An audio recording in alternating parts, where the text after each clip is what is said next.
কোনো কিছু আল্লাহর কাছে চাইতে হলে কিভাবে চাইতে হয়? অনেকেই আছে নির্দিষ্ট করে নাম উল্লেখ করে কিছু চায়, যেমন আল্লাহ আমাকে এই চাকরিটাই দেন, আমাকে ওই মেয়েটার সাথেই বিয়ে দিয়ে দেন, বা আমাকে ওই বিশ্ববিদ্যালয়ে চান্স পাইয়ে দেন। আমার প্রশ্ন হলো, কিছু চাওয়ার সঠিক পদ্ধতি কি? দেখেন, এটা ভুল পদ্ধতি। আপনি আল্লাহর কাছে আপনার চাওয়াকে এতটা ফিক্স করে দিবেন না। নবী করিম সাল্লাল্লাহু আলাইহি সাল্লাম দোয়া শিক্ষা দিয়েছেন সাহাবীদেরকে, আল্লাহুম্মা ইন্নী আসআলুকাল আফিয়াতা ফিদ দুনিয়া ওয়াল আখিরাহ। মানে কি? আল্লাহ আপনার কাছে দুনিয়া এবং আখিরাত উভয় জগতে কি চাই? শান্তি চাই।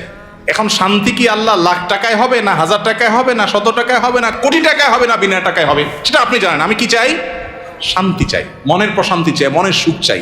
এই জিনিসটা আপনি আমাকে কিভাবে দিবেন আপনি জানেন। আমার শান্তিটা দরকার। আমার শান্তির জন্য যদি কোটি টাকা দরকার হয় তো কোটি টাকা দেন, কি লাগবে সেটা আপনি জানেন, কিন্তু আমি কি চাই? শান্তি চাই। এই যে ফাইনাল গোড়ার জায়গায় হাত দেওয়া, এটা হলো বুদ্ধিমানের কাজ। আর কোরআনেও আল্লাহ তাআলা শিখিয়ে দিয়েছেন, আল্লাযীনা ইয়াকুলুনা রাব্বানা আতিনা ফিদ দুনিয়া হাসানা ওয়া ফিল আখিরাতি, যারা আল্লাহর কাছে দোয়া করে বলে, হে আমাদের রব, আপনি আমাদেরকে দুনিয়াতে কল্যাণ দান করেন, সুখ কল্যাণ ভালো দান করেন। এই ভালোটা কি দিয়ে হবে আমি জানি না। আমি কোনো মেয়েকে দেখে বা তার সম্পর্কে জেনে শুনে আমার মনে হয়েছে এই মেয়েটাকে আমার জীবন সঙ্গিনী করতে পারলে বোধহয় আমি সুখের সাগরে হাবুডুবু খেতে থাকবো, আমি বোধহয় সুখের আকাশে ভাসতে থাকবো এই মেয়েটার সাথে বিয়ে হলে। বেশিরভাগ যুবক বয়সে শয়তান এ ধরনের পাগলামি মাথার মধ্যে চাপায়, মনে হয় যে এটার সাথে বিয়ে না হলে আমার জীবন পুরোটা বরবাদ হয়ে যাবে, তছনছ হয়ে যাবে, শেষ।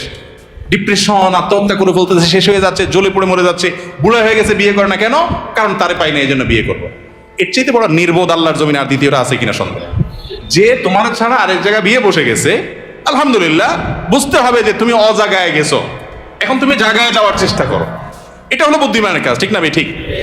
এই জন্য আল্লাহর কাছে এই ধরনের দোয়া করবেন না। অনেকে বলে, আল্লাহ তুমি আমার 40 লাখ টাকা দাও, আর কিছু চাবো না আল্লাহর কাছে, তোমার কাছে। গরিব মানুষ হিসাব করছে যে আমি 1,20,000 টাকা হলো গ্রামে সুন্দর করে একটা দালান কোঠা বাড়ি করব, বিল্ডিং বাড়ি করব, আর বাকি 1-2 লাখ টাকা দিয়ে একটা মোটরসাইকেল কিনবো, 10-20 লাখ টাকা একটা দোকানদারি করব, আমি বসে বসে খাবো। এরকম শর্টকাট হিসাব অনেক সময় আমরা করি না অনেকে। এই ধরনের হিসাব হলো বোকামের হিসাব। একজনকে আল্লাহ তাআলা একদিনে 10,000 টাকা কামাই দিছে, এরপর তারা আল্লাহ তাআলা এমন একটা অসুখ দিয়েছে যে 11,000 টাকা ওইটাতে বিল আসবে, খরচ হাসপাতালে। আরেকজনকে আল্লাহ তাআলা 2,000 টাকা কামাই দিছে, তার 500 টাকা খরচ আর 1500 টাকা পকেটে রয়ে গেছে। বরকত কোথায় হলো? ওই 2,000-এর মধ্যে হলো না? এই জন্য দোয়াটা সেরকম করতে হয়। ওই যে একটা গল্প আপনারা শুনছেন না প্রায় সময়, কোন যুবক নাকি দোয়া করছে আল্লাহর কাছে যে, আল্লাহ আমার এমন একটা লাইফ দাও, এমন একটা জীবন দাও আল্লাহ, যে আমার 2 হাত ভর্তি টাকা থাকবে, শুধু দোনো হাতে শুধু টাকা থাকবে, আর 2 পাশে শুধু নারী আর নারী থাকবে, ভোগের আইটেম থাকবে। তো আল্লাহ তাআলা তাকে একটা মহিলা কলেজের বা কোন একটা কোম্পানির নারী স্টাফদের বাসের কন্ট্রাক্টর বানাই দিচ্ছে। এই জন্য তার হাতে টাকা আর টাকা কন্ট্রাক্টরি করে, টাকাও মানুষের আর মহিলাগুলোও মানুষের। এই যে ভুল দোয়ার ফল দেখছেন, উল্টাপাল্টা দোয়া করছে না? সে দোয়া করবে, আল্লাহ আমি তোমার কাছে শান্তি চাই। এখন কোন মেয়েকে বিয়ে করলে আমার সংসারে শান্তি হবে তুমি জানো। আমি যেটাকে দেখে মনে করতেছি এটার সাথে বিয়ে হলে শান্তি হবে, ওইটার সাথে বিয়ে হলে আমার আরো অশান্তি হইতে পারে। পারে কি পারে না? কত তথাকথিত এই যে অবৈধ প্রেমের বিবাহ, কি মহব্বতের সাগর ঢেউ খেলতে থাকে না, এরপরে 2 মাস 4 মাস যাইতে না যাইতে শুরু হয় গৃহযুদ্ধ, বিশ্বযুদ্ধ, ঠিক না? ঠিক। এই জন্য আল্লাহর কাছে কোনো কিছু ফিক্স করে দোয়া করা, এটা দোয়ার আদব না। দোয়ার আদব হলো কি? আল্লাহ আপনার কাছে আমি শান্তি চাই, আল্লাহুম্মা ইন্নী আসআলুকাল আফিয়া, আল্লাহ আপনার কাছে আমি শান্তি চাই। শান্তি যেখানে আছে আপনি সেখানে দিবেন। বরকত চাইতে হয়, বরকত। আল্লাহ আপনার কাছে আমি কি চাই? বরকত চাই। আল্লাহ আপনি যে আমাকে রিজিক দিয়েছেন, এর মধ্যে আপনি কি দেন? বরকত দান করেন। আল্লাহ যদি বরকত দেন, কল্যাণ দেন, তাহলে অল্পতে কি হবে?